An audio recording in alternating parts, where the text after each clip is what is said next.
Hey everybody, and welcome back to another video. So this video is going to be completely different from what I usually do. It's going to be a two-parter, so this one's kind of going to be a little bit more factual, and the other one, part two, is going to be kind of questions and opinions that people have, or some people have been asking my own input. Also for this part one, I wanted to do it a little bit differently than most crime videos. I wanted to kind of have an open conversation. I wanted to talk about the person instead of just sitting down and giving you the facts. So the case that I'm going to be talking about is Cindy Gladue. She was born July 23rd in 1974. There are two news articles that I'm going to be kind of talking about, reading facts off of. It is the national news and the CBC news report. Sadly, there is not a whole lot on this case. And we'll kind of talk about that, why. This is I kind of have a personal tie to this case, but not really. I want to stipulate that, like, I did not know Cindy. I was kind of mixed in the situation by the aspect of one of my abusers, well, two of my abusers, I should say, his father was involved in this case. And I will be going into that, like, talking about kind of, because there was some personal questions asked about that, so I will be talking about that in part two. So Cindy was a very bright and loving person. She had a great personality. She was really witty and a quick comeback of comments when somebody had like said something, and she would be like quick to respond with something witty. Most of her life she did live in Edmonton, Alberta, Canada. So this does take place in Canada. She didn't have the most easiest life. Her father was an abusive alcoholic. That's why her mother picked her and her siblings up and moved basically cities/towns to get away and start fresh. And it seemed to work. You know, the whole family grew and thrived, and everything seemed to be going good until grade 10, where Sydney turned to alcohol. Now, alcoholism does run in the family, but I'm not saying, this has anything to do with it. It does run in the family. And unfortunately, she kind of did pick up her father's habit of drinking, and she did not finish school that year. Now, that's kind of where the facts leave off, and we kind of time jump a little bit. So there wasn't a lot of information given out to the public about kind of like her life between that. I mean, her mother has done interviews but hasn't shared too much, and that's okay. So what happened was, I'm just looking at my notes. So when we flash forward into the information, this was a few years down the road, she ended up having 3 daughters. Now, some videos who covered this case, not a lot of people have covered this case, have given out their names. I will not be giving out their names. I just feel like, to be respectful to the family, of just kind of leaving the names out of it and being respectful on that front, because a lot of people have not been respectful in this case, and we'll find out a little bit later. So she did have, from my research, I found out that I do believe she had 2 or 3 fathers for her children. So each child had a few. But then there was some news articles that did say that there was 1 father for 2 daughters and then 1 father for another daughter. Well, it kind of is important, but I just wanted to glaze into that. Again, not, degrading that at any aspect. Stuff does happen in life and stuff does not work out. Now, unfortunately, she does drink throughout this time, and after her 3rd daughter, she did lose custody of her children for quite some time. There wasn't a timeline on how much, But yeah, she did lose custody of her children for a bit because of her drinking habits. It wasn't really stated if she gained, I don't think she gained full custody back. I think it was her mother and the father of the third child that helped raise her children, and I think to this day still. It's the drugs, she got into drugs, okay? So she did a lot of crack cocaine and drinking. And it's not a good mix for raising kids, and she knew that. She for willingly, from interviews from family members, admitted that, that wasn't the best life for her children, but she still did love her children.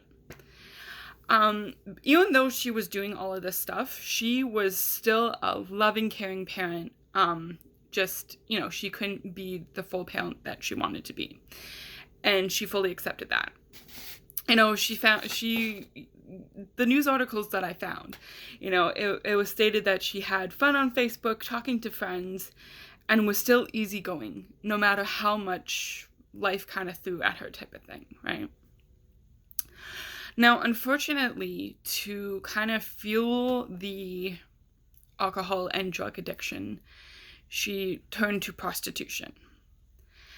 Now, this kind of enrages me a little bit. The way that this case was handled, and we're going to get to that, was disgusting. Completely disgusting. And there's one fact that I've left out at the beginning, and this is kind of why I didn't want to kind of just throw it out there. I wanted you guys to kind of get to know Sydney a little bit.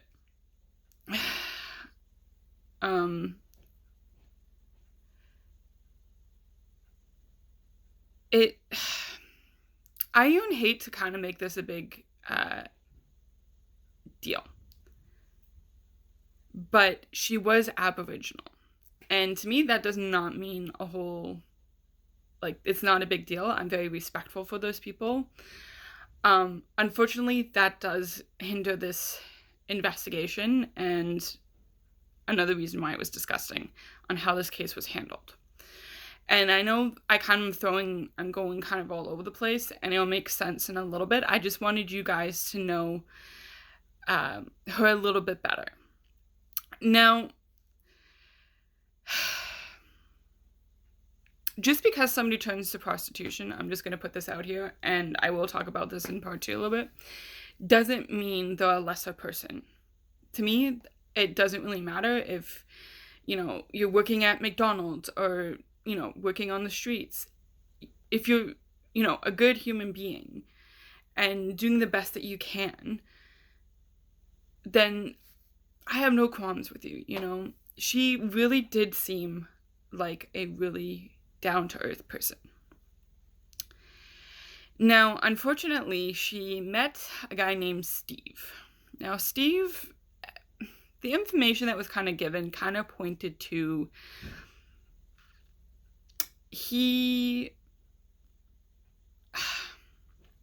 I don't want to say was like her pimp, but he did kind of agree to certain situations where she can just go off and have sex with somebody and, get paid for it. Again, not a big deal. I have no qualms. It's just Steve kind of seems like a sketchy guy. So, what happened to have all these factors tied in together and why we are talking about her? So, what happened was, on June 21st, 2011. Actually, we're going to back this up another day. So we're going to start on June 20th, 2011. So I don't know the full circumstances, and I'm not here to judge because there was lots of things said, especially in the court cases. And I'm not here to judge, so I'm just going to do a very basic overview of this because I'm not one to judge and I don't want to kind of like guess, right? So what happened was her and Steve were out and they came across a guy called Bradley Barton. And he is a truck driver, or was a truck driver, and how they got connected, not entirely sure. Again, not one to judge. And short story is she went off and did a sexual act with Bradley Barton and got paid $60 for it. Now, Bradley made arrangements with Steve for the next day, so it'd be June 21st, 2011, to have her come back and do something else. And that was okay, but Steve, which was weird because Steve said it was okay, but then he kind of was wishy-washy about it. Like, he's like, I'm not sure. Like, just something made Steve think that this wasn't a good idea, which was weird, but he agreed to it. Sydney said,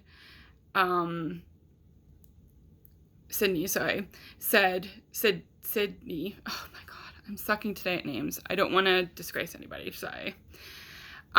Said that she was fine, that she would come back, and everything would be fine. And I'm going to get chewed out for mispronouncing her name. I'm apologizing. So she was okay with it. So Steve and her said goodbye and stuff, and there's a lot of like little details that I'm missing out on, and I just don't want to take away from the full case, right? So whatever. So they went back to this hotel where Bradley was staying at, and they had drinks with a few of his friends, and he invited his friend to come and join in on whatever, the sexual act, and the friend declined. So on cameras, on like security cameras, it was caught that these two, Bradley and her, went back to the room of his hotel room. And unfortunately, June 22nd, 2011, she was found dead in the Edmonton hotel that Bradley was staying at. Her cause of death was she bled to death from an 11 centimeter wound to her vagina wall. Now, this is pretty sketchy and a lot of questions on how this case was handled. So basically what happened was, apparently the sexual act was taking place the prior night, and Bradley said that she started to bleed, and he thought that it was just her period, so he told her, no, I'm not going to pay you, and then he went to sleep, or she went to the bathroom, and then when he woke up in the morning, she was dead in the bathtub. Instead of calling 911, he fled the scene and went to tell a co-worker, and the co-worker told him to, like, call the police. So the police were called, and of course she was pronounced dead, and then she was taken for an autopsy. Now, where they were searching the hotel room, Bradley kind of gave that, like, oh, I thought she was on her period thing. And they found a laptop, and that laptop had really high aggressive porn on it, like some intense porn on it that was not allowed into evidence because apparently it was not logged correctly, so it was not allowed into evidence, which I think it should have been, but police apparently mishandled it, and well, that evidence got thrown out. So he was arrested for being connected to the murder, of course. Now, it wasn't deemed a murder, but the situation was circumstantial, so they did have to arrest him. And then when the autopsy came back, of course, he was arrested for first-degree murder. Now, his trial, so his trial took place in, we're going to fast forward a little bit, 2015. And this is where this case gets disgusting. So I'm going to forewarn you guys this next part is going to be a little disgusting. So if you want to skip ahead. And we will meet up back then. But if you guys are here, then strap in. So this case was very mishandled in situations. So his, I guess, lawyer kept calling her native and a prostitute. They didn't call her by her name. They just kept saying it was her fault. She was into drugs. She did the alcohol. She's native and she's a prostitute. This has to be like, it was her thing. Yes, they were doing some for a play that was brought up for play sex and whatnot. But it was stated that her injury was due to a knife or a sharp instrumental use. And, Bradley said, well, we kind of did it. It was something, but nothing sharp or whatever. So it was very disgusting on how they treated her in court. Now, they also, which I think is very disgusting and inappropriate, and I got this information from a video, which I will link below. They literally brought in her vagina wall. So they took it out of her and they brought it to court and used it as evidence and showed it in court. The wound. And to me, that is disgusting. It is stated that that would have never happened if it was not an Aboriginal woman. Like, the lawyers even admitted that, right? And it was disgusting on how they handled and treated her in court. Like, she had no dignity, which really pissed off a lot of people. Because on March 18th, 2015, he was found not guilty of first-degree murder. So Bradley was able to walk free, and that was it for him, or so he thought. So we are going to flash forward to June 17th, when the Alberta Court of Appeal wanted to overturn Bradley's conviction and ordered a new trial because of the evidence and how it was treated and how it was all labeled. And a lot of people were putting up protest because she was an Aboriginal woman, right? Again, nothing against her or anything. It just, a lot of people were infuriated because a lot of Aboriginal women, who are murdered, who are attacked or assaulted, they get off scot-free. Their attackers get off scot-free. And they blame it on the Aboriginal community. So she was kind of tied to that, okay? She was tied to this whole, she deserves better. And so Bradley's lawyers wanted to take this to the Supreme Court because they said, nah, the court case was handled correctly. There was nothing against it. And this was years ago, so why bring it up now? Well, the Supreme Court said basically a big screw you, and in March 2018 ordered a new trial for 2020. So here we are now in 2020, and the case was supposed to start last month in November of 2020. However, I have not found anything that has stated that they have started this case, and probably the reason is COVID. COVID has fucked a lot of things up. And unfortunately, that this case, I do believe, has been put on hold because there has been no information given out of if, has anything started.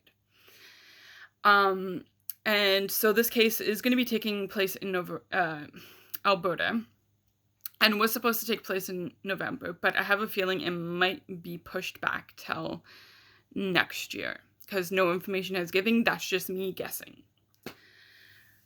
So Gladue's case was really mishandled, and how they treated her was infuriating. She was 36 when she died, and she had 3 children left behind with a loving mother. Yes, did she have bad habits? Yes. She knew that. Everybody knew that. But she was a loving mother, a loving daughter, a loving sister, a loving girlfriend. She was a really, really good human being who did not deserve to die the way she did, and the way that she was treated after death, even before, was disgusting. It was honestly disgusting and degrading in how they treated her in court. It doesn't matter if she wasn't there. The way that they talked about her, calling her a prostitute, and that's why this happened. And, maybe she had other clients that did this to her before. Like, they really degraded her and talked ill about her. And, a lot of people are going to question, like, oh, why am I talking about this case now? Why didn't I talk about it before? And I will be talking about that in part 2, but because I'm not going to take anything away from her in this video. But I think that this is an important video to talk about her as a person and not as a label. Because she was somebody's daughter. She was somebody's sister. She was somebody's family. She was a mother. And it's not like she was a thing. She was a human being who, yes, questionable lifestyles, but it was her lifestyle. She was a good human being. I am not going to sit here and be like she deserved it, because she does not. Nobody deserves to be treated that way, especially after death. I really hope that this case gets tried. It is not going to be tried as a first degree. It is going to be tried as a manslaughter. Now, a lot of people question if that's the right way to go, and for me, I think it is. She deserves justice, and I don't think that this was a planned murder, like Bradley sat in his hotel room and planned to kill her. I think it happened, but the way that he handled it afterwards really states something. That, if it was an accident, if you were doing some, kinky sex stuff, then why not just call 911? I get it. He was in a relationship. He had stepkids. He had kids. It wouldn't have looked good. I get that. But that would have been dealt with, could be handled, and she could have been saved. However, she was left alone to bleed out in a bathtub. Well, basically, he slept in his bed. So that literally says something, And I really hope that we get some justice in this case. And, my next video, I will be answering questions. So how that's going to work is some questions were already asked in previous videos, because the people who asked me to do this case has, I have a list of questions, but I am going to post this video, and then I am going to wait maybe half a day for questions to come in, and then I will add them to the list, and then I will do a part 2. And we are going to sit down and talk about those questions. I'm going to throw in people's opinions and stuff, and we're really going to treat this case with respect and dignity. So please be respectful in your questions. Please be respectful in your comments below. Just please be respectful of the whole situation. And yeah, I'm going to leave this video here. I am so sorry if I butchered some names. I have a lot going on in my head for this case, and sometimes I overskip words. And that is no excuse, so I'm not here to make excuses. I am just trying to do my best that I can with this. So I did leave out a little bit of information, because I'm going to turn that into a question, because there was this question related to this video about that. So Anyways, guys, thank you for sitting through this video. It is completely different from what I usually do. So again, please be nice in the comments below with, you know, towards me and towards other people. But yeah, guys, stay safe and I'll talk to you guys soon. Bye.